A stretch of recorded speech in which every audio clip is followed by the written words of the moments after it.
សម័យនៃការរៀបចំដំណើរការបោះឆ្នោតទាំងមូលខ្ញុំមិនថ្លែងក្នុងនៃស្ដីបន្ទោសទៅដល់ភាគីណាមួយទេក៏ប៉ុន្តែថ្លែងក្នុងបទពិសោធន៍ដែលចូលរួមគុំជែងថ្មីបើបាន3អីគេដែរនៅក្នុងក្រុមសាឃុំរឿងមួយដែលយើងត្រូវចាប់អារម្មណ៍តែការទៀងទាត់លទ្ធផលនៃការបោះឆ្នោតក្រោយពីបោះឆ្នោតភ្លាមរវាងអង្គការសង្គមស៊ីវិលជាពិសេស Conference និងគណៈកម្មការរៀបចំការបោះឆ្នោតមានប្រទេសនេះអត់អានេះជាបញ្ហាដែលយើងត្រូវយកចិត្តទុកដាក់ទាំងអស់គ្នាខ្ញុំសង្កេតមើលកន្លងមកគឺដូចជាមិនមានបញ្ហាខុសឆ្ងាយទេយ៉ាងណាទេគ្រាន់តែជាបញ្ហាមួយជាកមលមាស់គឺថាបញ្ហាមានភូមិមានឃុំចាស់សង្កាត់ទៅអង្គុយក្បែរកាយអាល័យបោះឆ្នោតមណ្ឌលបោះឆ្នោតតែម្ដង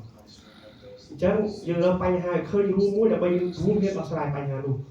វាអត់មានបញ្ហាទៅរឿងការបាត់ស្លឹកឆ្នោតតាមរយៈអង្គការសង្គមស៊ីវិលជាពិសេស Conference ក៏ដាក់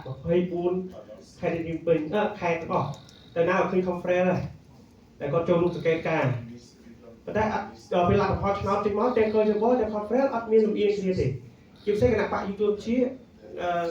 អាណត្តិកន្លងទៅបាន 90000 ជិត 100000 នាក់អត់មានលំអៀងទេបើធៀបជាមួយនឹងសង្កេតការរវាងគណៈបកគុំអង្គការហើយនឹងកើចបអញ្ចឹងអាស្លឹកឆ្នោតវាមិនបានជាបញ្ហាដែលយើងត្រូវជួបគ្នាតែចែកគ្នាតាំងខ្សែកទេអញ្ចឹងបញ្ហានៅកន្លែងណាដែលយើងស្ដាប់បំពេញនេះមាន10គណៈបកនិងអង្គការមួយដែរនោះ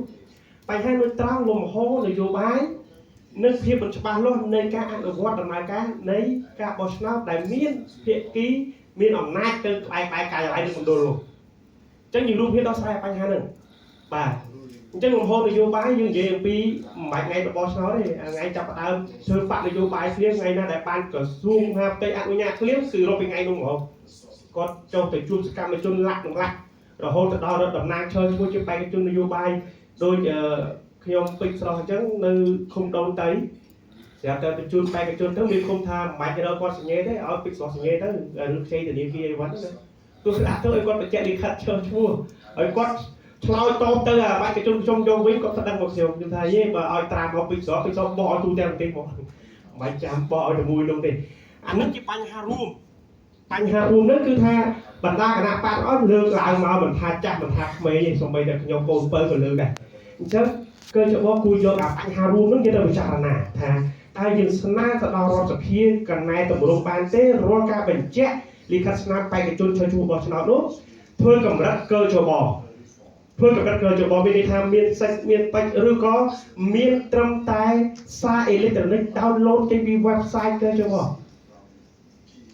Voter list នេះគឺជា website ប្រើទូទៅនៅពេលដែលយើង search បុគ្គលណាមួយបេក្ខជនណាមួយថាសួរថាមានឈ្មោះនៅក្នុងបញ្ជីបោះឆ្នោតឬអត់ច្បាប់នៅកម្ពុជាឬច្បាប់គណៈបញ្ញយោបាយក៏បងជាទីក្នុងកើចបអីថា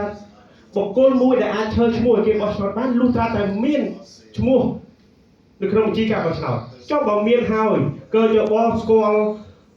អត្តសញ្ញាណហើយ website កើចប voter list នោះបាន delete ចេញទលំទលាយអន្តរជាតិហើយចាំបាច់ទៅឲ្យមានឃុំគាត់អត់ចេះឆែក website voter list ហ្នឹងនៅក្រុងសួងសកាត់វិហារលួងខ្ញុំពេជ្រស្រស់ចុះទៅថានេះខ្ញុំឆែកឃើញនៅ voter list គាត់ថាអត់ទេទៅអង្គរាប់មើលអាស្លឹក hardware ដែលគាត់បិទនៅមុខតែខ្ញុំរកនៅមុខវិញខ្ញុំថានេះទូរស័ព្ទដៃបាច់ទៅរាប់ពី1ដល់1000នេះធ្វើអីគាត់អត់ធ្វើឲ្យខ្ញុំគាត់ទៅនាំគ្នាអង្គុយរាប់អានឹងជាបញ្ហាមួយដែរដដែលតែយើងអត់នាំគ្នាដោះស្រាយអញ្ចឹងថ្ងៃនេះសំណាងដែលយើងទៅជួបគ្រប់គណៈបកហើយនឹងមានអាដាមមកតារានៅទីនេះសូមយើងយកបញ្ហារួមទៅដោះស្រាយសិនអាណាដែលមិនរួមគ្រាន់តែជាអារម្មណ៍នយោបាយនិយាយអានោះទុកកន្លែងតែខ្ញុំសូមស្នើមួយក្នុងនាមគណៈបកនយោបាយសូមឲ្យការបញ្ជាក់អត្តសញ្ញាណបេក្ខជនដែលឃុំសង្កាត់បញ្ជាក់ឲ្យគួរតែស្កេតចោល